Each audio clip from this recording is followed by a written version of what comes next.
I've had the opportunity to moderate hundreds of clinic sessions over the past couple of years, and especially when it gets to the higher level, the FBS, even NFL coaches, one of the questions that constantly comes up from younger coaches is, how do I get to the next level? How do I get to the college level? How do I get to the NFL? And today's podcast really addresses that in a genuine way. Alonzo Carter, who is the running backs coach and recruiting coordinator at San Jose State, shares all of his knowledge and experiences. He gives examples in this podcast. And this is the first half of his presentation at the Arizona Football Coaches Association Clinic, which was part of the State Association Mega Ticket. The Mega Ticket is still available. You can get those replays for up to a year. I highly recommend picking that up. There's just a wealth of football knowledge available in the Mega Ticket. Go to azfbca2022.coachesclinic.com to access this one and the rest of the Mega Ticket library. Link is in the show notes. Here's Coach Alonzo Carter talking about how you make it to the next level as a football coach. Enjoy. First thing first is my background is easy. I was a high school coach 20 years, junior college coach 7 years. So I'm talking to you guys like I'm young. I've been on that side longer than this side, so don't let this little logo confuse you. I'm the easiest person to talk to. I'm born and raised in Oakland, California. So who is Alonzo Carter? Because people always try to figure out who I am. Yeah, let me get it out the way, kill the elephant in the room. Yeah, I used to dance with MC Hammer.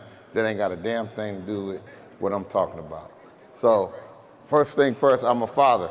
Just like some of you guys that are coaching, you're a father. That's the most important piece. So when I'm talking to coaches and I want to get the real answer from them, I'm talking to you from a father's perspective. So husband, obviously, and then the thing that we all are as high school coaches, you're leaders.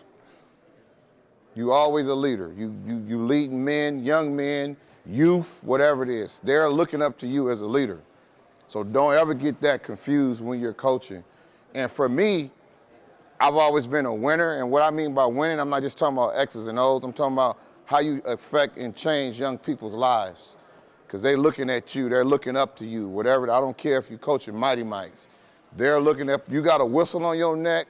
They looking up to you. So you need to teach them how to handle themselves off the field. Now, the reason why I like to put this one up, because ironically, I've coached every level. And I've won at every level. In my third year as a head coach at high school, I won my first section championship in 2001. I'm dating myself. We won our first championship. I had 7 players go Division I on that team. And then in my third year at junior college, at Contra Costa Junior College, we won our first regional championship on the junior college level from a 1-19 football team. It was 1-19. Nobody even wanted the job. They kind of just gave me the job. And I was like, okay, why y'all give me this job so easy? Because didn't nobody want the job. And quote unquote from the coaches when I got the job, they said Contra Costa is a shit job. And I took it personally, like, well, I'm going to change it. And I watched something that was real helpful for me. I remember watching, that's when that 30 for 30 came out for Miami, the U, the part 1. I kind of watched that and kind of put that in my brain, in my recruiting mentality at the JC level now, even here. If I can put my arm around a certain area and keep schools out of my pocket, get your hands out of my pocket, keep them out of my pocket, we'll be fine. And that's how I end up doing. And then it took a 4th year here at San Jose State. We was last place. We only won 3 games in 2 years. Our first 2 years, we won 3 games. We was at the bottom of the Mountain West. It was not a good site. We had some core stuff that we implemented academically. We was on the top of the charts academically. That kind of saved us a little bit. But there were some things we had to change because we inherited a bad team, and we ended up winning the Mountain West my 4th year. And then my biggest win is when I got married to my wife, because she tolerates and deals with me. You know, we all know if you're married or you got a significant other or you got a fiance or a girlfriend, there's a lot of time that go into this. So they need to understand what it is. And my wife asked me when I first met me, she said, are you some kind of super coach? I was like, no, and I was coaching high school then. So as I went up, I was like, are you sure you want me to do this? And she kept saying, yeah, she was thinking about the money, but she wasn't thinking about all the time. So We barely even speak now. So it's funny when I see that picture. Hit the next one. So this is when we ask ourselves this all the time. And this is when I'm going to ask you, what is your why? Why do you do this? Why do we give ourselves to coaching football? Because you spend more time with your football family than you do with your regular family. That picture right there is on my birthday this year after a loss to Fresno State. We played on Thanksgiving and we lost. Well, your kids don't care about that. My kids are older. My youngest is 12. I even got my oldest son. He's not even in here. I have a 36-year-old. I had a son at 17. So I'm 53, so do that math. I was making, when I was coaching, and this is why I'm asking, what are you willing to sacrifice? At the age of 26, I had 2 kids, and I was only making like $20,000 a year working as a locker room attendant. So it wasn't no just move on to the next. And I was having to work, no degree, working in the locker room and coaching football. But I had benefits. That was the only thing I had. I had my little Kaiser, so I held on to that for my kids. But I was willing to sacrifice a lot. And I remember getting my second job at Berkeley High School. To put it in perspective, McClymonds High School in Oakland, which is 4-time state champion, there's only 300 students who go to that school. Then I ended up moving to Berkeley High School, which was the second largest school in Northern California, and it's 3,500 students. And people told me, well, what you did over there, you're not going to be able to do that over there. I was there 3 years. I took them from last place to first place. And then when I left Berkeley High School and went to junior college, 1 and 19, they was like, there's no way he's going to do it over there. 4 out of 7 years, I won 4 regional championships in junior college. Then you get here, they was like, no way. San Jose State, no way. 2020 Mountain West champions. So something we're doing, and when I got hired, which I'm gonna get into that later, it was because our head coach, when I met him, was an assistant coach at Cal Poly. He was just a wide receiver coach. And he watched my journey and I watched his journey. He went from Cal Poly to San Jose State as the position coach. And then he went to Oregon State as a position coach. And when he came back as the head coach, I was the first person he hired. Because he watched me build all these lower level, high school, junior college programs. And he was like, I want you with me. And this one was the funniest because when he called me, because by nature, I'm a defensive coach. So when I said, what are you willing to sacrifice? I was a defensive coordinator, coach DBs, all this good stuff. And he said, yeah, I'm about to bring you on. So I'm coaching the corners or the safeties. He said, you coaching running backs. I was like, all right. So I was happy, but I was like, what the? So, but the best advice I was ever given, Ron Gould, when he was at Cal, I used to always go to their camps with Marshawn Lynch and all those Oakland kids. I used to take them to camp with me. And he was like, don't go in the DB room.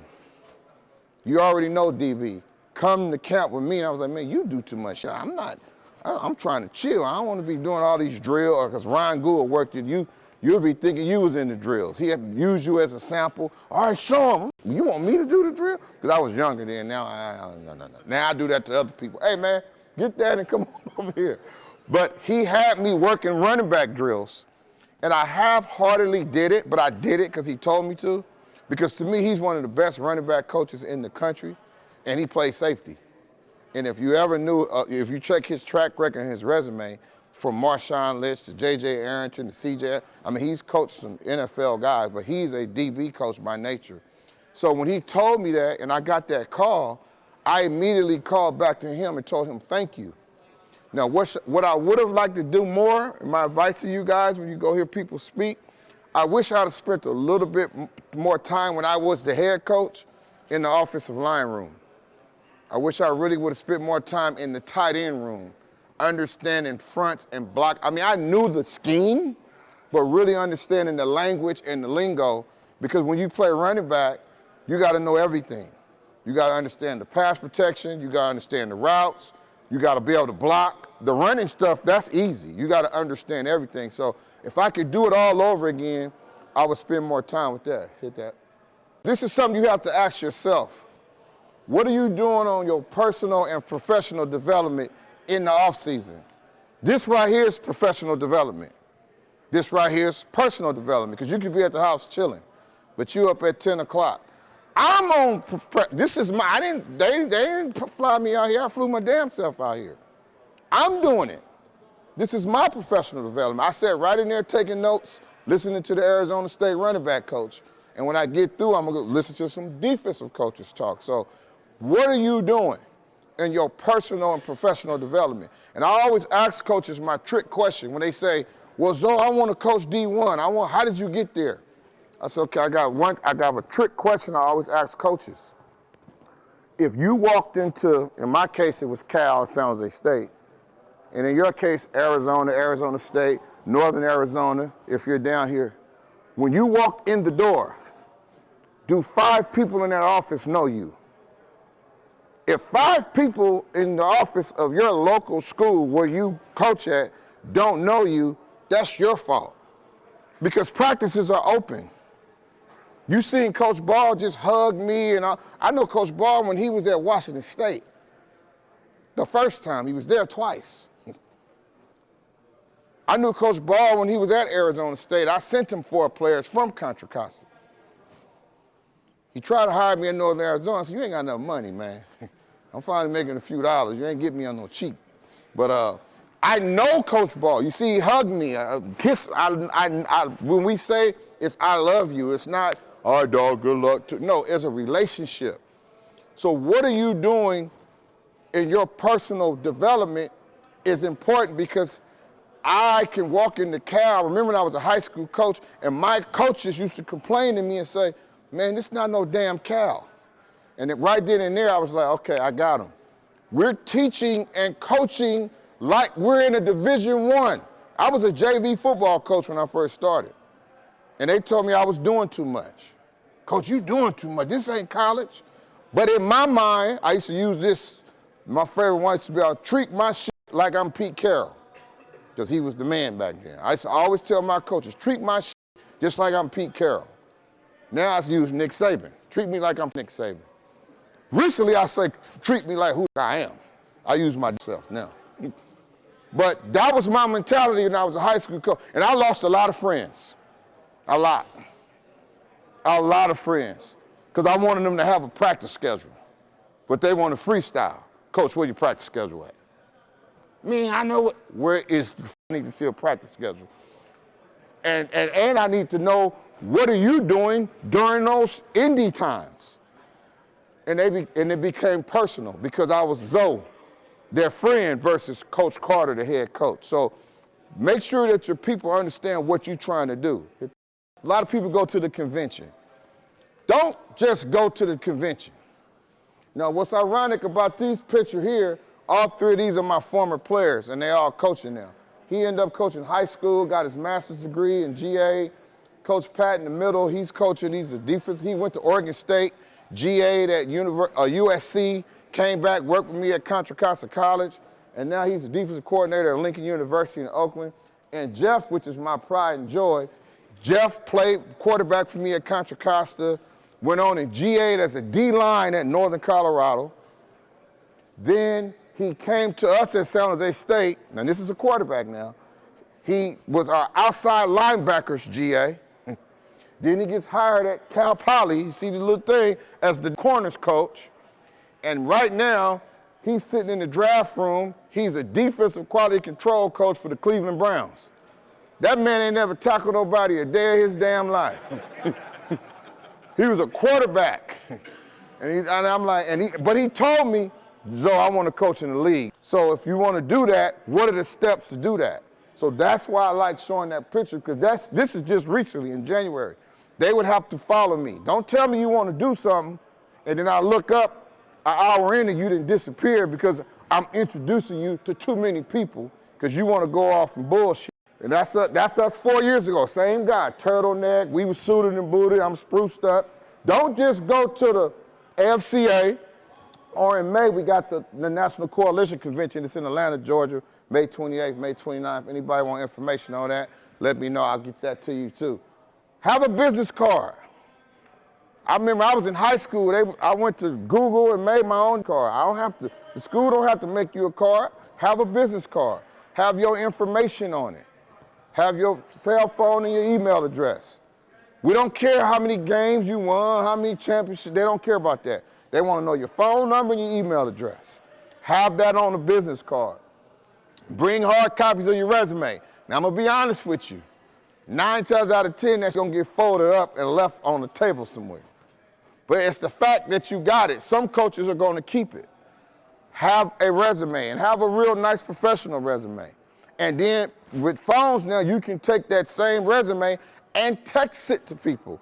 Jeff used to get on me because I have a visual resume. I went over this with, I remember when I showed, Daniel shot me his resume, I like, no, man. And when I met Daniel, he was GA in the New Mexico State.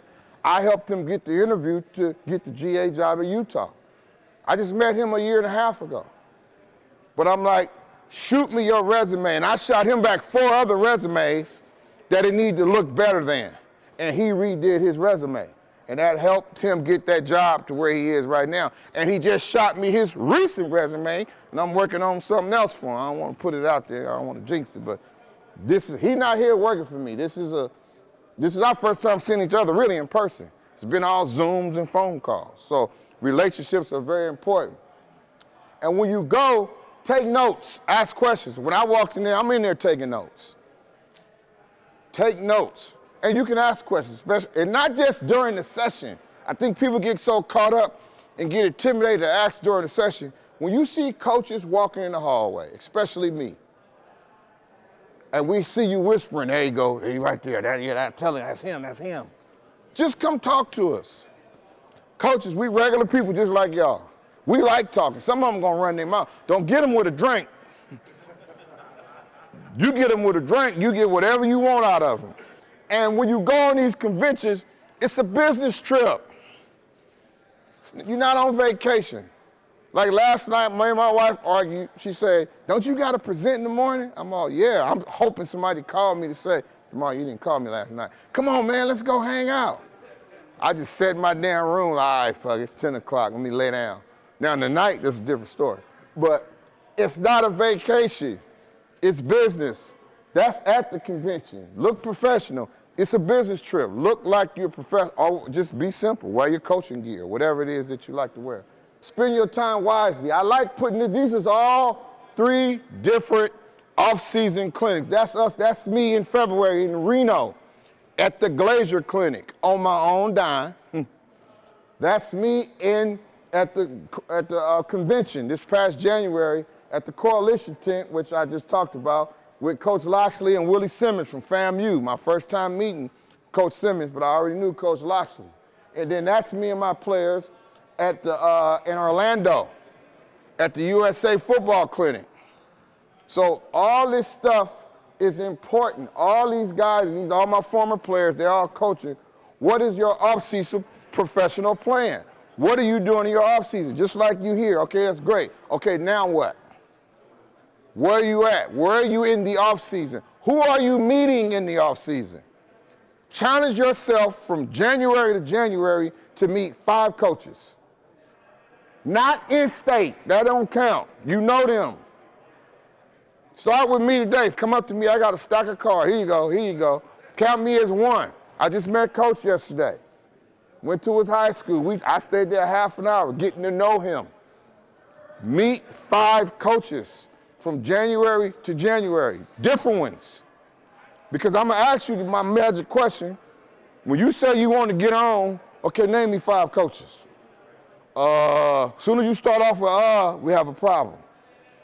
Because it shouldn't be hard for you to name 5 coaches with the schools that are in your region. Start off with the schools in your region alone. You got what they want. You got players. They have to be nice to you. Even if you ain't got a 23, you might have a 25, and the way it's going now, you might have a 26. People offering 8th graders. You know that so-and-so cousin. No, I don't, but here go my number. That his daddy played back in, get his attention. Get the relationship. We need you. Trust me. They're not that, because recruiting is the lifeline of any program.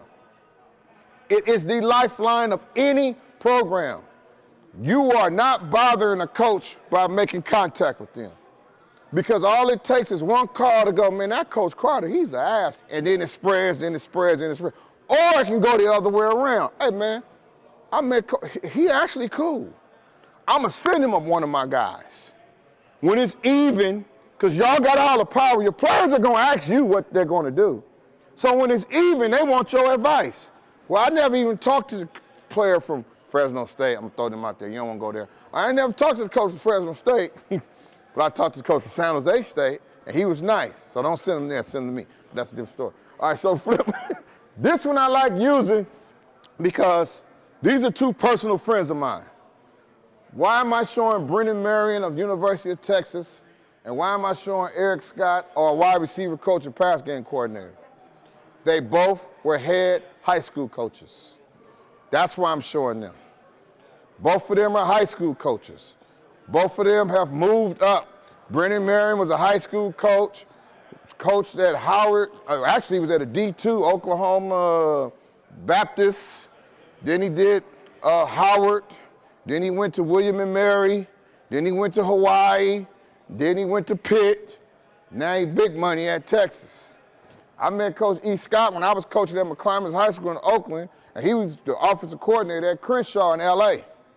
It was the first time Oakland team played an LA team. They beat us, but I won my last 2 out of 3, but that's how we met, because they was running up the damn score. I wasn't too happy. Let me holler at you for a minute. What? He was real rude about it. I still tease him about it. It was some Oakland, LA stuff. But I got the last laugh, because we won the last year, and we ain't played their ass no more.